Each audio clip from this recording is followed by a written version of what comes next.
Welcome back. You're watching the OPL. My name is Michael Hingersing, and I'm joined here at the analyst desk by Frosco and Raz. We're about to go into Game 2 of Legacy versus Direwolves. Direwolves up 1-0 in this series. Let me start by asking you both, how can Legacy get back into this series?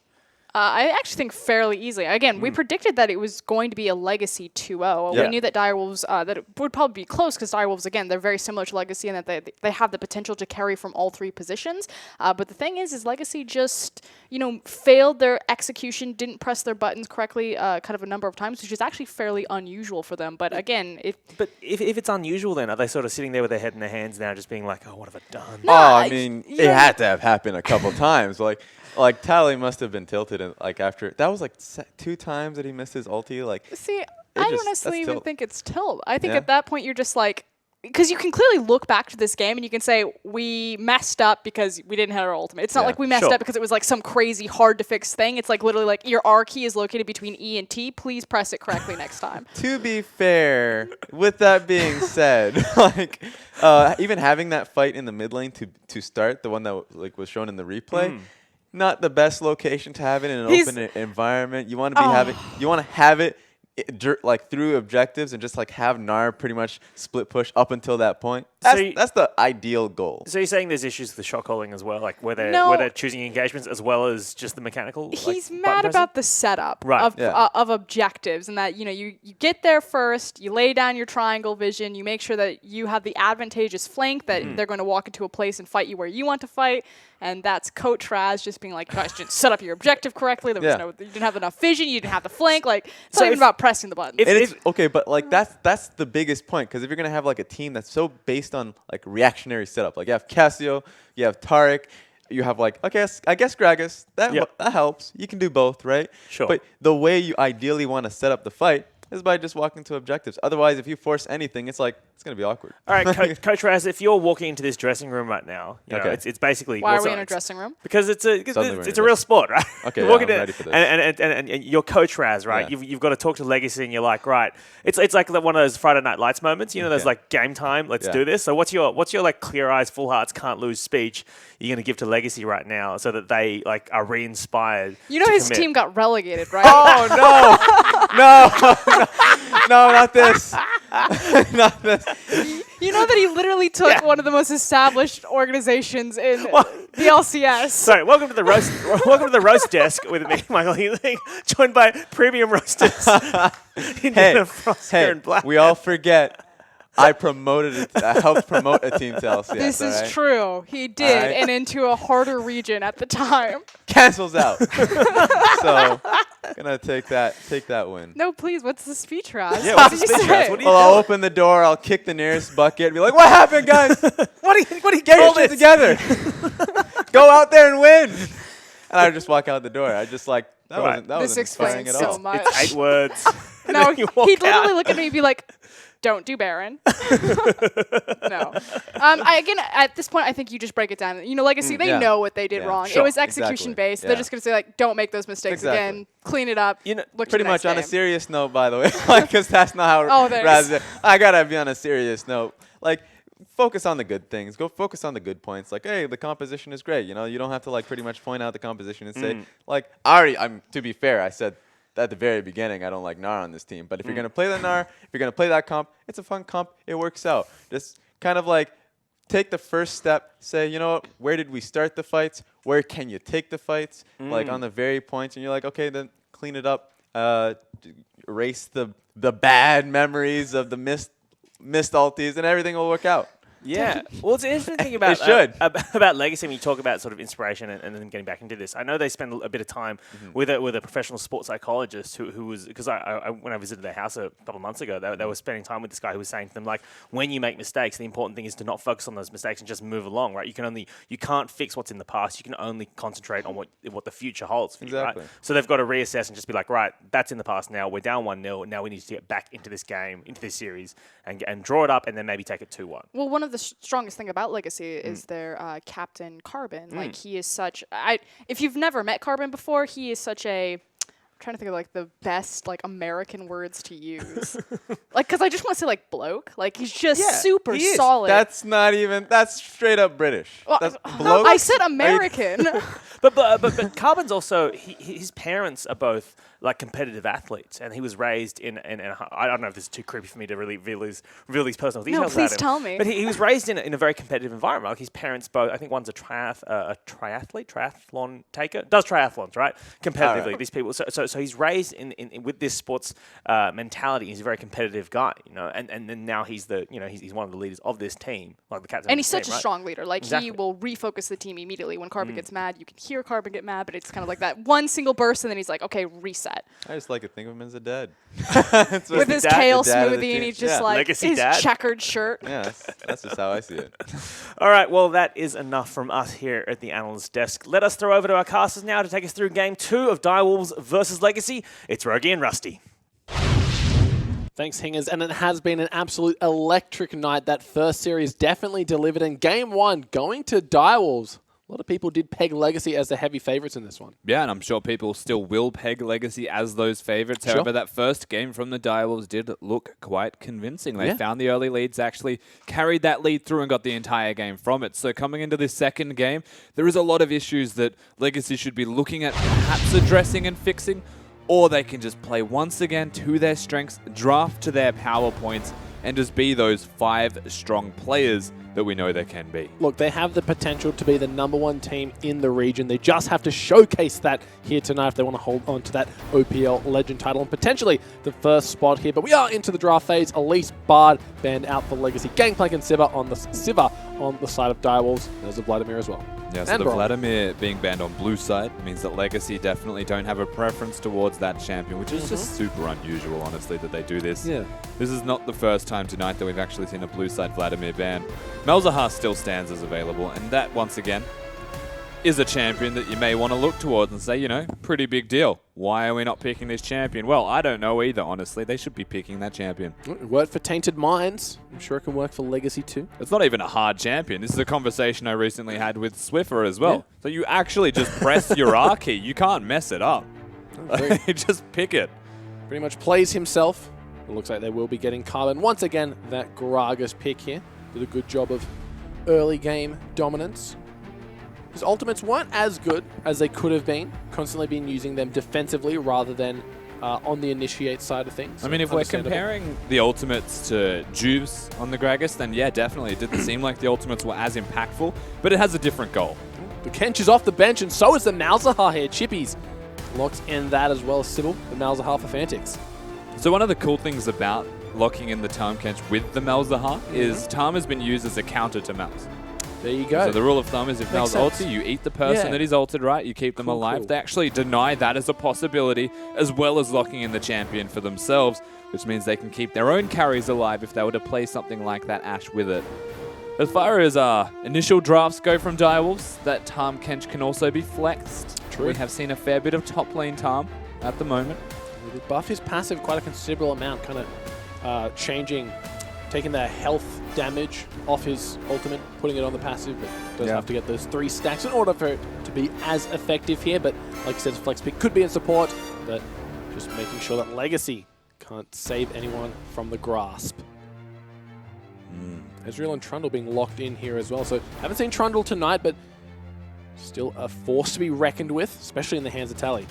Yeah, it definitely is, of course. Also capable of being flexed if we want to put that one into account. Chuck it out there. Not the most likely thing, however, that we would see Kuden on it. Tally, just a very good Trundle player in general, denies it from Chippies, but Chippies also has his Aurelia up and available if he's not the Tahm Kench, and I'm sure we'll find that out in their last rotation of the draft, not right now. Sybil could probably just lock down a champion that he would like. Yeah, could be the Rek'Sai here to do a stellar performance on that in game number 1, constantly using that ultimate to control the map, essentially. Every time they went, Legacy went for objective, you can hear the screech, and lo and behold, there is Sybil. Yeah, and if he buys items, we might have a more impactful early game from the Direwolves jungler. But of course, Elise banned, Gragas picked, Rek'Sai's the natural third. At Raze, he did a great job, a stellar performance on that Jhin, just dishing out the damage. Massive 800 damage crits here, so good to see him back on that one once again. Yeah, definitely. So Raze with the near MVP-worthy performance has got a Tahm Kench to keep him alive and healthy. We've got the Malzahar to stand in front of him and lock people down who would actually be coming at him. Now Legacy to respond. See what they go towards. Karma's available as well in the support role here. If they lock this in, it will be the Trundle. They're going in the support role. There it is.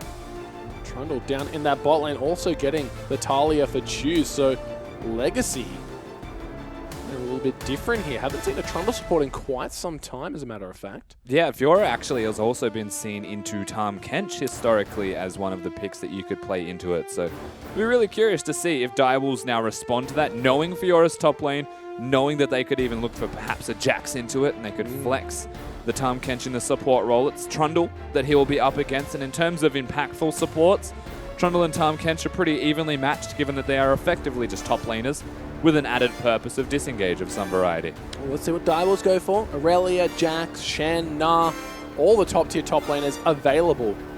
Could be the 9. There it is. Looks like we'll be seeing the tanky supports down in the bot. Very reminiscent of a few months ago, actually. Yeah, a little bit. So full circle. Absolutely coming back to a point where top laners are now supports again, just by being those super tanks. 80 carries as well. Jin's the only new addition to that rule. Malzahar to be seen by Fantix again. He has actually just gone from Vladimir to Malzahar and really makes me question Legacy's draft priority. Shouldn't be able to get away with that. Simply when Legacy are on blue side and they give themselves Gragas and give over a Malzahar, I just don't know if they recognize how strong the Mals can be, and maybe they're just too confident in their strategies against it. Could potentially bite them in the ass here, because we saw just how well a Malzahar does in the first series of just locking down any one member. And Talia, she's such a mobility-reliant champion, essentially having the same effect as culling, but on her Q. Needs to be dashing in and out, backwards and forwards to make sure those shards are connecting, and just chuck down the Malzahar ulti, and that's it. I mean, a little bit similar to the Azir is the Talia. You want to be keeping the shield down by pushing him in, trying to harass him under the turret, but Malz is not a champion that's very easy to harass, not a champion that's easy to kill, and you actually run the risk of being turned on. Alrighty guys, get on Twitter, hashtag LGC win. If you want them to take it all the way to game number 3, if you want Direwolves to be your new OPL legends and be in contention for that number 1 spot, hashtag DWin for it to be a nice, swift 2-0. Of course, we all love tiebreakers, so if you want to have more tiebreakers tomorrow, then definitely be going for Direwolves, because they need that 2-0 to try and get the 3-0 to even get themselves that first place. And if they're able to secure that, we'd have one of the first semi-finals of Chiefs and Legacy ever. Crazy to think of, isn't it? But we are into game number 2. Direwolves took out game number 1 in a very convincing fashion after winning a few team fights here. Let's see if what Legacy have learned from game number 1 and can apply it coming into game number 2. You heard Carbon, son of a triathlete attender. What was it that Hinger said? What? Hinger's referred to the triathlon, triathlete. Triathlon runner or something. Something funny like that. But Carbon, he does have the mentality to keep his team's morale high. It's going to be a very important job coming into this game number 2. See if he goes for a Triforce. That was a stretch. That was a massive stretch. Looks like we will be seeing a fan strat here, as both teams last game actually went for those deep wards, so mixing it up just a little bit. Interesting to see Tahm once again, but in the support role, been quite a while since we've seen the Kench off the bench, but like you said, it is a counter, potential counter to that Malzahar, just being able to gobble them up if they ever get hit by the Nevergrasp. Yeah, more of a draft of denial in that respect. So Tahm Kench support is not the highest impact support champion, and potentially you would expect maybe a lane swap to be seen from them. Sure. Will always have its place, though, because of the utility that devouring somebody does provide. I'm very curious to see how it's played out now, as of course, it's effectively a lane swap. Looks like Direwolves do know, as they are backing off, making sure that Kuden can't go in for any shenanigans. Do just get themselves the Krugs, and then get on out of there. Oh no, they didn't even get the Krugs, never mind. They're just going straight down to the bottom side of the map. King, now back up in that top lane now. Where's Regret? Looks like he wants to go in for some cheeky plays of himself. Yeah, trying to spot Carbon at the red buff, but of course already started that because Legacy were the ones to initiate the swapping of lanes that we're currently observing. Sure. See if you can go for some of those steals. Maybe got the Devour early on. Tally making his way up with that pool party Fiora skin. Haven't seen that yet. Regret is just fighting the Raptor here. Does get de-aggroed, respawns, back to full health. Got a battle of the ice in the mid lane. Such a weird thing. Sorry, Regret just hitting the Raptors. Yeah, did you hear that little noise? Yeah. Fair enough, dude. Oh, Tally teleports top, so should be just seeing standard lane swappy stuff coming out of here. And remember, Legacy actually off the initial lane swap turrets last game didn't get any more, so their mid-game objective structures was very much lacking. I'm looking for them to kind of up their game in terms of that. Yeah, definitely. So Symbol's nearby this mid lane. It's unlikely that we'd see a gank coming out of them, but once again, mid laners are just going to be isolated unless a jungler goes out of their way to try and gank it off. Naturally, though, as the lane swaps progress, they usually stay towards the strong side of the map, which is why at this exact point in time, you've got one at Krugs and the other at red, which does mean it could be a 3-buff start for Legacy. Yeah. Not the biggest deal, as Sybil from last game, used to playing from behind already. This time did buy himself 2 very important starting items here. Tally just whacking away. I love the animation of the pool noodle on the tower. That's excellent. I love how it follows the direction he's moving. That's hilarious. You're having too much fun with that skin, right? I haven't seen it in game before. I didn't know it did that. They made such a big deal out of Ari's tails following her around. I guess they put the same thing on the pool noodle. The Aurelian Soul effect. Yeah, that's it. Well, it looks like Chu's just going to walk his way out of this one.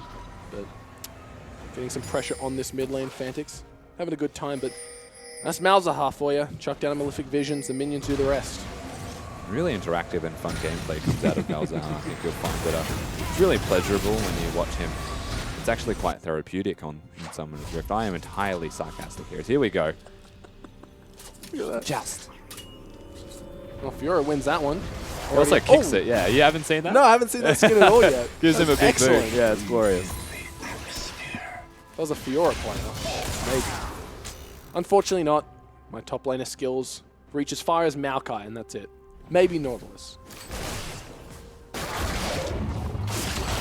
Raze actually takes a tower shot there.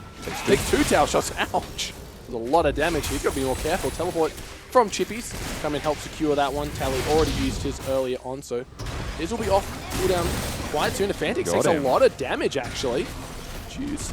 Getting down the auto attacks. Forces him over the... What's that ground called? Worked ground to ensure that he can't get hit by 3 of the shards. Also just a really good silence field to stop Fantix from having to use one of his own summoner spells. He honestly probably should have used one. He's super cautious, and it pays off for him. Picks up the Lost Chapters here. Going to be going for that sustain build of the Marilla Nomicon quite early on.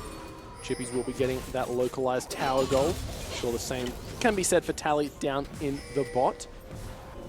Looks like King picked up a cull, so 10 stacks into that already.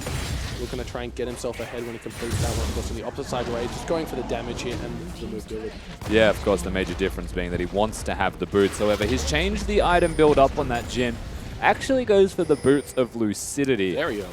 Opposed to boots of Swiftness, though. So again, a lot of people opt towards having boots of some variety, as these two are really having a go. Ooh, Seismic Shard narrowly missing. Love the angling attempts out of Choose right now, but Fantix is only level 5 and Choose is level 6, but remember, the Weaver's Wall not a combat spell, so doesn't really do much for him in terms of lane kill pressure. And again, something you don't often see about Talia is look at how Choo-Choo's is positioned in the lane, and how bad that actually is.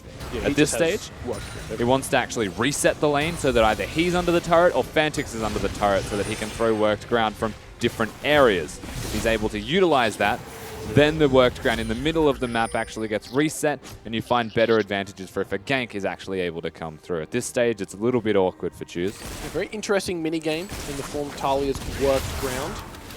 Separates the good from the great, as some might say.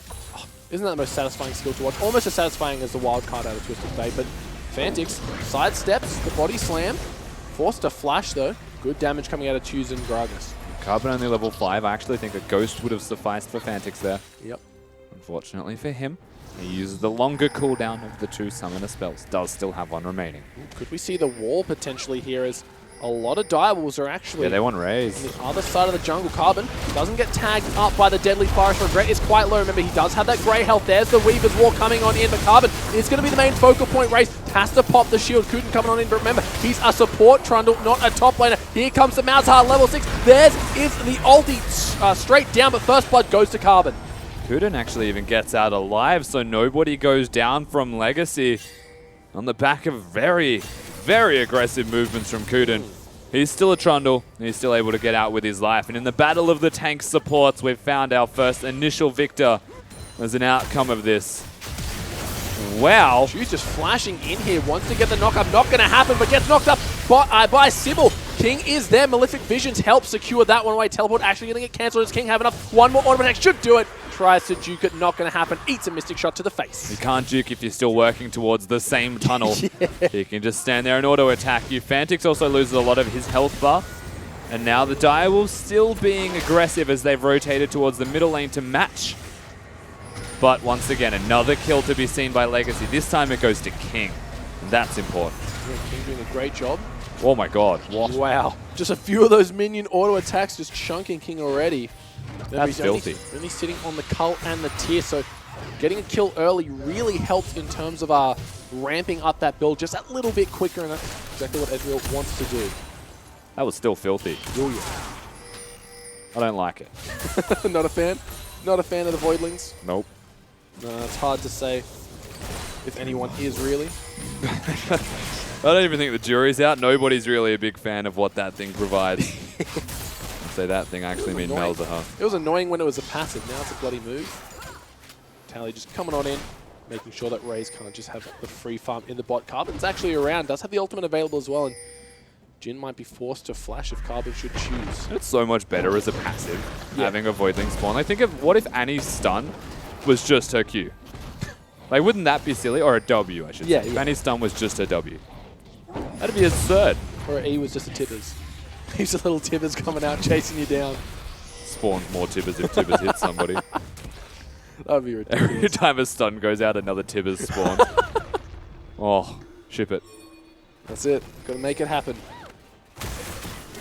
Yeah, you're right. Chiefs are really not valuing the remaining ground around him, just working everything he can get his sight set on now. Just maybe valuing the movement speed, I guess. It's more actually valuing keeping Fantix clearing waves opposed to pushing him under the turret. So Talia will succeed the best when he has control of the lane.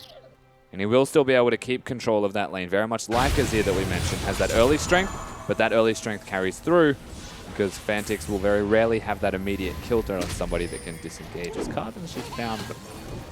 Bounces off the Rek'Sai head, gets himself to safety, does chippies, but they aren't going to find the blue steel that they were looking for. You should be able to get that one, no trouble. Bonks is back over the mines. One more auto attack should do it. Yeah, locks it down. One other thing as well, Fantix having the passive on that Malzahar can be actually stopped by a lot of things that Legacy have. Firstly, the Trundle Pillar, the Ezreal Q and ultimate. Chooser's got a lot of poke. Gragas has his barrel that he can throw out. Thankfully for them, they do have the tools to get rid of that shield and still try and take Fantix out. However, the further this game goes, the more kill threat that he will have. And generally speaking, the harder that he will just be to kill in general. So we're getting spotted out here. Choose trying to predict exactly where he is. Not going to find him though. So successful invade so far. Dragon being started here. No vision for Legacy. Kench's made his way down, and Sybil and Ray should have the damage to take it out quite successfully. Awkward timing. I'm going for that a little bit. Of course, Direwolves now have a potential freeze that'll be put onto them to deal with in the bottom lane as they did this instead of pushing it through. Legacy are trading at the exact same time as well. They've got the numbers here to successfully do this. So everything comes out pretty even. The Dragon Roar kind of being the cue that Legacy need to know exactly where Direwolves are on the map, and they're not just hiding away in Fog of War, giving that one over to Tally. We'll now have the edge over Chippies. Should they find themselves in the 1v1, Regret might be trouble. Weaver's Wall comes down, forced to flash. Bonk not going to get him back over. He doesn't find it. Carbon also trying to play around that vision that they have. Legacy get the objective. There isn't an immediate trade. As once again, we settle a little bit further. She's just doing a good job of keeping the Malzahar at bay, but He's still farming well. Like, Fantix still has a decent CS advantage, and that really is his goal. It's not like you walk up to the Talia and try and immediately kill her at level 6 anymore. You just want to work around your team fights, try and keep Raze alive, do a lot of damage yourself, lock somebody down so that Chippies can follow up with that damage perhaps as well with that Mega Gnar form. This is really a good test as well. If Chippies can perform on this Gnar where Tally didn't, it'll be really interesting to see the dichotomy of which is the better top laner. Chooses going to have to recall here. Does have the teleport, so Direwolves can't really They want to pressure dive this mid, tower. I think, actually. They just saw the recall, and they know King has half health. And Mel's ulti, and look at that. Just flashes in. Has to flash in response for King. Sybil maybe too deep now. Carbon looking to make the fight happen. Regret eats him up, but that's 2 members that Carbon gets to ult now. Choose in the back line. Beautiful ult from Chippies. Stuns them all up against the wall. Now Tally, he goes down. Kuden's still alive. So is Choose. Fantix very, very low. He's a Malzahar without an ulti. Not that strong. Now Chippies and Raze in full retreat. Carbon looking to make something happen, but he's low on health and mana. There's a curtain call. Does he have enough? Keeps hitting it down onto Carbon, but chooses to cancel it in the end. Chippies also has no health, so him hanging around here when Carbon has flash is pretty risky. He might actually die if he does stay. That was sick from Chippies, though. He turned that fight around. That looks like it was done and dusted from Legacy. Yeah, he actually made something out of nothing, which was near impossible for him to do in the first place. They were able to reconcile. They hold the mid lane turret. And though members of their team did die, it adds up to still an okay situation. Fantix has to actually get cancelled early, otherwise they would have killed King there, thanks to the Trundle Pillar. Again, many ways to intercept him and take him down. But look at them all moving towards this choke point. And then that Gnar ultimate hits everybody but Choose. And thankfully for Legacy, their damage dealer is Choose, working around non-worked ground pretty much perfectly. Big fight from Legacy's mid laner, as now they've found Regret and Sybil. Yep, Weaver's Wall being used to get Choose closer, but actually going to bite him in the end as he can't get up. Tally trying to go through, does have the Malefic Visions down. No ulti for Fantix available just yet. Deadly Flourish not going to land either. Ooh. King looking for something here. Does have his ultimate really soon, so if he wants to just throw it out now and try and catch him recalling, he can do so. Depends again. Drake to be seen not anytime soon. Legacy just looking for picks, trying to get advantages through their team composition. The Fiora locking down Tahm Kench is the best example of that we just saw. And even the boots of mobility being seen by Tahm Kench instead of boots of swiftness or any kind of resistance. As he stole the... No, he took the blue. It was Carbon there. King gets gifted that one, thanks to nice Carbon, forcing the likes of Sybil and Raze from contention. Raze has a nice free time in the bot, but he is falling behind in CS as King finding a nice little advantage. He doesn't have the Sheen just yet, so lacking some of his upfront damage, especially in terms of the burst that the Q can provide. But King's Ezreal has been a thing of beauty, honestly. Oh, definitely. The more we see it in the OPL. I think he was 7-1 before last week. I'm not sure if he played it then as well. After 8 times on the champion. Mechanically, a gifted player. Allowed to play a champion that has a high skill ceiling. Now they've got Regret again. Yeah, he's just going to get caught out. Gifted over to King. Kench really not favoring the Direwolves right now. He keeps getting caught warding. Yeah. And so there's no Direwolves working around him at the moment. As honestly, now they've got Sybil with it. Seismic Shard back in. Takes about half of his health, maybe more, and Legacy get the tower off that. Yeah, they get a free turret. This is the 3rd time nearly in a row that we've actually seen Regret get caught out of position nearby himself. Wasn't working with Sybil this time. I guess trying to get vision for the dragon, but really it's not worth it. If you've got your Malzahar in base, no Rek'Sai nearby to help you out, you're asking to be picked off by a Gragas and a Trundle. This time he does have his flash available now. Fantix actually does get popped. Pops the ghost here, but Kuden just instantly gets rid of the ultimate. Here comes the ulti. That's one more shot should do it, and connects Raze. Cleans up Choose. This should allow for Direwolves to maybe get the tower and set up for the dragon. Yeah, Choose didn't have his flash up. Of course, this turret will be a hard thing to take away with King here, sitting here poking. They have a lot of damage. Was a ridiculous amount. Whoa, Sybil. Here comes Sybil in the backline. Who's he going to go for the knock-up? No one just yet. Saving that one, trying to get the health regen from his passive. Carbon taking some hits. He is quite tanky at the moment. And King got hit by that also, the W from the Jhin. Yeah, he's very low. He's 100% in base. Direwolves now with 15 seconds until the Drake spawns. finally give Regret the opportunity to ward without dying. And Fantix is consistently being cancelled when he ults. It doesn't seem to matter because the second you press your R key and lock them in place, you've got Raze following up on that Jhin, which to me is actually a big redeeming feature of Direwolf's team composition, having that Jhin a second time. It's looking really good for them so far. It's also 2-0. Dragon has been secured by Legacy in terms of vision. Being started by Tally and Carbon here. Can Direwolves answer with the fight? Chippy's top with teleport. No vision actually. One ward for Sybil, that's it.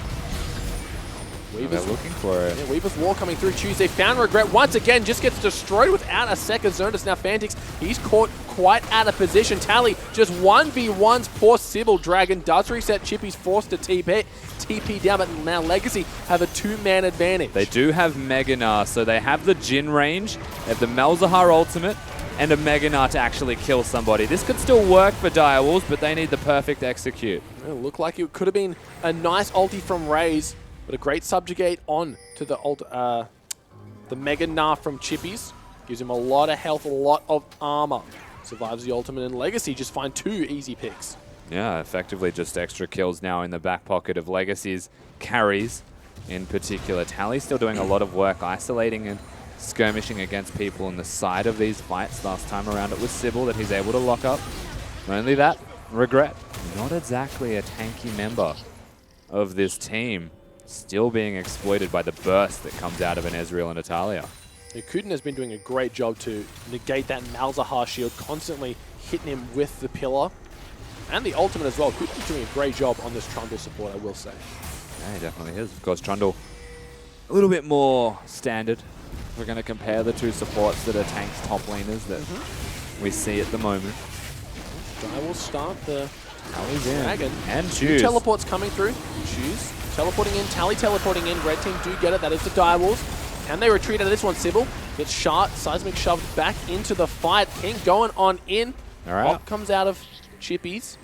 Direwolves get to safety, and Legacy really capitalize over this poor positioning right now. Yeah, they're trying to stop Direwolves from getting to the turret from where they were before, but they're giving opportunities for this sort of pit composition to work, as that was very forward from Regret. Yeah, just flashed on in. Carbon does get locked up by the ulti, then going to get knocked up. Where is the Deadly Flourish? Not going to happen. The ultimate comes down. Shutdown goal goes to Sybil. And bam, a big pick to be seen from Fantix on that Malzahar. Follow it up with the Jhin.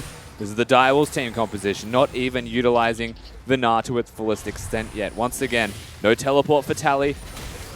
They catch a member out. Oh, Sybil, he's gone on in. Chippy's trying to go for the Gnar. There is the Weaver's Wall, but actually knocks him back over the other side. Sybil going to be the sacrificial lamb. Regret picks up Fantix over the wall, showing why the Kench is still a valuable member of this team composition. Oh, King's going to be careful. Yeah, Raze even threatening forward to maybe flash auto attack it. That would have been risky, because if it didn't kill, Raze would have died. Down in the bot lane, look like Regret and Chippy's in tow. Come down that one. Chippy's using the hop damage and a nice little boomerang to secure that one. Tahm Kench back to back, showing his he has value. Yeah. Like, granted, he has value. He was more dying just being caught out of position trying to ward. It's good to see it working now, but Chippy's actually even a little bit cute there. Jumped over Fiora as she was trying to use her Q. Still had the flash available there, Tally, so surprisingly doesn't get out alive. Wanted the kills instead, I suppose. Legacy still have a gold lead of about 1,000, so not that big, but Direwolves, they got 2 dragons in terms of their advantage. Looks like Sybil, no trouble getting out of this pink cord Carbon. Very high high mobility on the Graga, so not real in too much danger. He stay on the other side of the map, but we saw how easily they can kill him if Fantix lands the ulti. Also a tanky member of the team as well. Sybil's getting to that stage, but he rushed an early Tiamat, so he was quite exploitable. It's a good CS lead over, but it's hard to tell if they're minions or jungle camps here. Yeah. The Carbon is 4-1 and 2, so getting a lot of gold income just off those kills. And they're waiting for the Aegis as well for Regret. Once he has that completed, Talia's damage will be reduced by a fair bit, as will Gragas, being a naturally magic damage dealing champion. Start doing less and lesses. Putin and King are nearby. Yeah, they're close. Got to be careful. That 2-man unit of Direwolves is really asking to die. Yeah. Remember, Raze is off to the side, does have the curtain call available. Sybil with a massive tunnel gets himself to safety for now. 1v1 in the bot lane. Chippies has the teleport advantage, so all Tally can really do now by the look of it is just keep pushing. He's got a frozen mallet, so Chippies actually has him caught here. He might be in trouble. Throws down the grand challenge, a lot of damage. Now Chippies. Just walks away.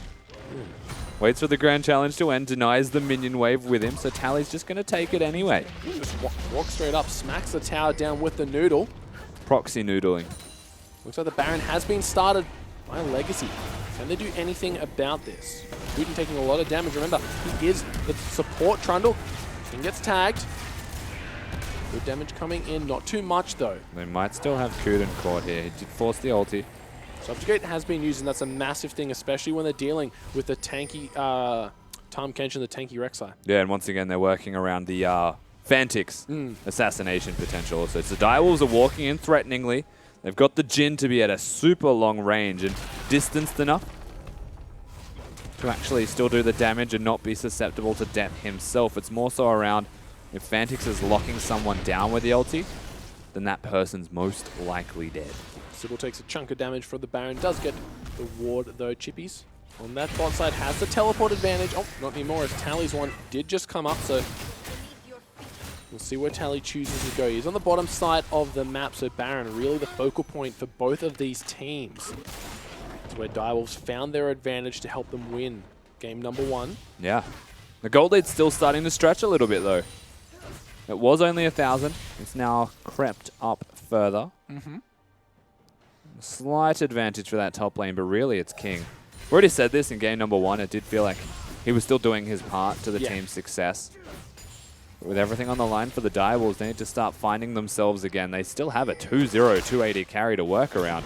It's just that they're not farming. He's got that gauntlet completed, but Regret once again might be caught out here. Does he have the flash available? No. Does get the sun down onto Carbon, rooted up immediately. King's Teleport dead. coming through. King gets caught by the Nethergrass. He's down. Chippy's coming in. Does have the ultimate available. Where it is. 2 into the wall. Kuden, he's going to go down straight after Carbon. Now Choose left to just watch as his team falls to pieces. Oh, Tally doesn't actually get stunned up, but they're still looking for the Fiora. One tongue lash would be enough. Good dash to get himself out. Kuden's quite low as well. So that's 2 big picks, however. King's dead, Carbon's dead. Sybil is going to work immediately on this Baron buff. They have a lot of damage towards it. If they just kill that pink ward inside the pit, I think you'd find that Direwolves would be better off. Oh, Regret, got to watch out for that one. The Voidlings really doing some damage. Chippy's flashes through, gets the kill onto Kuden. Now Choose might be in trouble. Chippy's got him sight set on, and remember, there's really no way for the Talia to get away. Forced to use the flash and the seismic shove. Has to get away from the W coming out of the teleport from Tally? No, he's just farming. He's just mid lane. Tally's just mid lane. Direwolves get that Baron buff. Now they look towards him again. He's just been juked, but there are a lot of people here. Gonna get knocked up. Chippy's keeping his distance. Regret gonna go for the Devour here, but in the back line, Fantix gets taken out. King gets the kill with the help of Choose, and Tally gets the safety. Yeah, Fantix was deep. He tried to get a deep flank, actually. Yeah. Onto Tally. Backfired massively. So I'm not even sure. He just didn't recognize the death timers of the Legacy roster, so they're able to collapse on him quite efficiently. They get themselves the consolation prize, but that gold lead is now naught. Yep, Mountain Drake goes over to Legacy, but remember that Direwolves, they have that Baron buff. Still a few members to work with. I think only Fantix died on the way out. And last time Direwolves got a Baron, I think got like 3 to 5 turrets off it and a bunch of kills. So look for them to make a similar power play. Absolutely, of course. We do get to see how Fantix died. A big flank, you can see the rest of the team fighting. He was originally walking up towards them. It was more that he changed his mind and tried to flank. Just got straight up wrecked. Yeah. And there was even minions, I think, in front of him, so that's a mistake. Sybil just wants to try and smite this one away. No trouble here. Seismic Shove has been used by Choose, so Rek'Sai just burrows her way out to safety. And Rek'Sai gets out. Baron buff still stands as well, so they take a big blue from Choose, something that he would definitely want to have. And they're forcing the defensive itemization. Again, one of the biggest values that a Malzahar will always provide on Summoner's Rift is that when you play against him, usually you have to get a QSS. Now they're looking forward again. Ray's just chucking down the ulti, looking for the damage. Chooses Kuden as his target, cancels it before that 4th shot. So Deadly Firish gets the stun. Kooten is quite low, and Baron minions are piling up on this mid lane. Tally no teleport. Direwolves are strong. Yeah, Tally, he's up in the top, so can't really do anything to help his team as of yet, but this could be the third tower he's solo taken down. Yeah, so he's looking to just completely split push his team to victory through this Fiora. It's not like it's not working for them either. The gold is still pretty much even. It's more surprising that he chooses to do it in situations where they had a Mega Gnar and a Baron buff running down middle lane to look for them. They might have him again. Yeah, he's just going to get knocked up. He uses a riposte to dodge the tongue lash, but Chippy should be picking that one up. Chippy's on a rampage right now and worked for Praedyth in game number 3. Fantix needs to be really careful. Work on Tally. Fantix in a lot of trouble. Does have the ultimate available. Doesn't have the team or the damage to back it up. King just straight up destroying him right now. There is Regret right on time to save Fantix. Of course, the rest of his team still needs to be careful. Sybil's half health, and now it's Regret's turn to be caught out of position. Yeah, he's just going to go down. Doesn't have the flash available. Gets smacked into the wall. King picks that one up. That's really disjointed from the Direwolves. Legacy are picking them apart piece by piece, as now they try again, but form a line. Yep, Carbon just going to be blocking that one away. Ooh, trying to paste in the hole it through the minions just there. Not going to happen. But Direwolves caught sleeping here. Yeah, absolutely. So they get themselves the pick onto Tally, and I guess they get overexcited in what they can execute on. Summoner's Rift, as that was a very non-impactful Ezreal ultimate. Using it off cooldown, though. And so from that, from the pick they get onto Tally, they say we can take more from it. Completely caught in the middle lane. Regret had him. He was alive. He was safe. They were both alive and safe. And he turned around. Feels like following on the aggression from Sybil. Wrongly, might I add. We got some of the characters here. Chibi's sitting on 404 right now. Got his Randuin's Omen and the Spirit Visage completed on top, of course, of the Ninja Tabby and the Frozen Mallet. On the opposite side, you can see Tally going for that very, very damage-oriented build with the Ravenous Hydra as well as the Black Cleaver. So he's going to be very, very strong in these 1v1s if Chippy's is in Mega form. In Mini, should have no trouble just kiting him out. Yeah, straight into the tanky items from Chippy's after the Frozen Mallet. Didn't go for the Black Cleaver himself, missing a bit of cooldown reduction on that Gnar. Something that he may want to pick up with following items. We'll have to see what direction Chippy's goes towards. We've seen that guy get a Hurricane one time. Yeah, that was fun. Never counted out as an option. Once again, Kooten is getting rid of that Malzahar passive. Gold is nearly dead even. Kills dead even at this stage. Legacy do lead in a tower, but Direwolves have that Infernal Dragon to their name, so see what they can do with their slight advantages where they find them. So once again, I mean, the major objective is going to be Baron. It feels like that's where these teams are setting up for, is right now they want Raze. Oh, Raze. He actually gets knocked over the wall, then Regret eats him up. Oh, Carbon. That's got to be heartbreaking. Yeah, I think he actually got, so I can't quote this as a 100%, but he got kegged into a Choo-Choo's W into a Tahm Kench mouth. That was worked out well, of course, but this is looking bad for Legacy as King just gets deleted immediately. Chippy, he's full Gnar, knocks two into the wall, but Kooten is going to be the focal point. They want to try and snipe Choose off the back end of that, and Ray, his accuracy is on point right now. Now Chippy's looking to finish him off in the pit. Poor Choose, no escape. And the rest of Direwolves are left to run. Carbon's got a recall in the right bush unless Regret finds him, as Chippies is now teleporting to defend top. So as if insult to injury, they now look for the remaining members of Legacy. And piece by piece, they are starting to dismantle them. Yep, Tally just going for a little bit of a run sesh here, but of course on the opposite side of the map. There? What? Just hanging out, doing what they can to help take down Tally. I have no idea why that minion was there. He gets to safety. Teleport wasted by Chippies as well. Yeah, he'll get out. Of course, the tower stands via that teleport. It does mean that Direwolves still can't use him as a split pusher, especially with the Baron coming up. But right now, 306 is Ray's scoreline, and 506 is Chippies. These guys are everything to the roster at the moment. A lot of emphasis is going on taking Fantix out, but he's still doing his part by making you get a QSS firstly, forcing you to use the QSS from him, and then watching as Chippies takes away everyone trying to keep you alive. Yeah, that's exactly right. But that's how we've seen the team fights go. Fantix just picks one. The rest of Direwolves pile on, and it doesn't matter how many times Regret has died, as long as he eats up anyone in danger. We saw that with Fantix earlier. He's doing his job to a T. Absolutely. By keeping Raze alive there, they win themselves the consecutive team fights. Yeah. Chippies might be in trouble. No, Carbon just going to go for the minion here. You hear that chug and you instinctively think, where's the Gragas going in? There he is. Yep. Dragon is up. It is going to be the third Mountain Drake of the game. Second for either of these teams. Direwolves have the positional advantage. They do get it. Does help when you have about 6 NPCs just whacking away on it. Yeah, so not only do they get it, Legacy don't trade. There's no forcing of any kind of Baron take. In fact, they even walk Legacy around the long way around the Baron pit. Direwolves now have the inside track to immediately kick this one off. Carbon's in base. It is just melting. It is going down so damn fast. Tally's on the opposite side of the map with only... does have the teleport, but... it's an Ezreal ulti, that's it. No, just gets smited away. Sybil secures that one. King takes quite a bit of damage. Ulti coming through onto Kuden. He's going to get locked down. Forced to flash. Can they finish him off? Raze gets the kill. Onto Choose. Blows him up with that 4th and final shot. But now Fantix in trouble once again. There is Regret. Keeping him safe. The Pillar doing the same thing for the rest of the Legacy members. But look at King. Raze, we called Raze the sniper, but King showing us just why he's just as good. King's going constantly huge. Getting the tags down, but Chippies is still alive. Gets the kill onto the Fury. Now Kuden, the next member to fall. King in the backline gets a kill. Can he do it? No! Chippies, the mini stomps on his head. A triple kill for King, a triple kill for Chippies. But Direwolves get the fight and they get the Baron. In a battle of these massive carries, King is trying his absolute hardest, but Chippies is just too damn strong at the moment.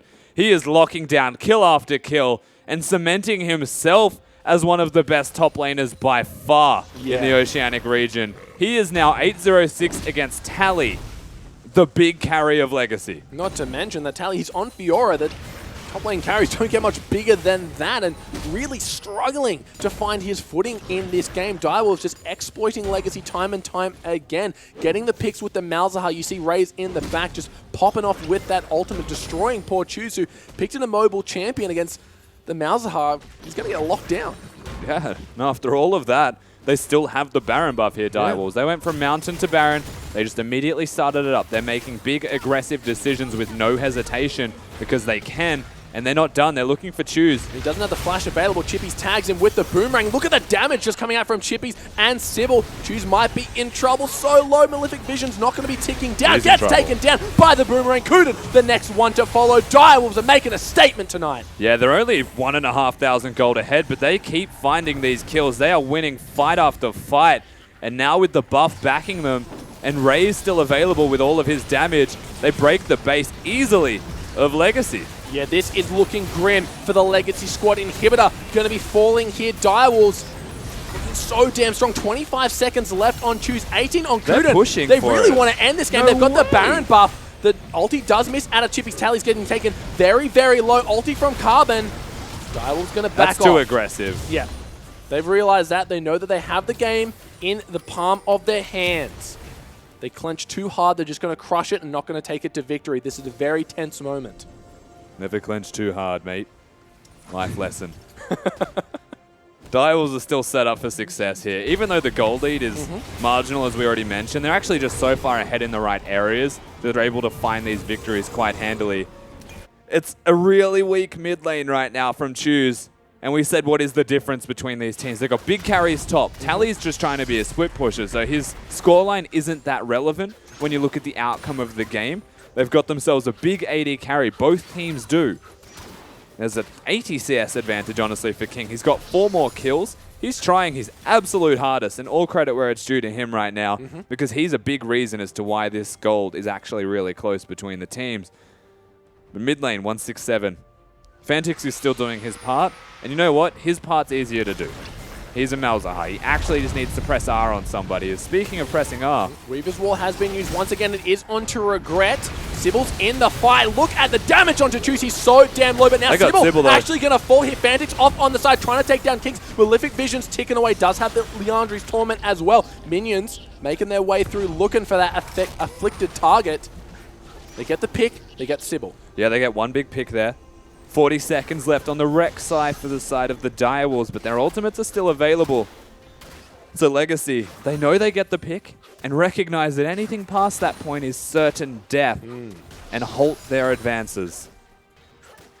Advantage was just waiting for King to get hyphy, waiting for him to arcane shift in, had his hotkey over the R, ready to use it. Malefic Vision, still about half health to King alone.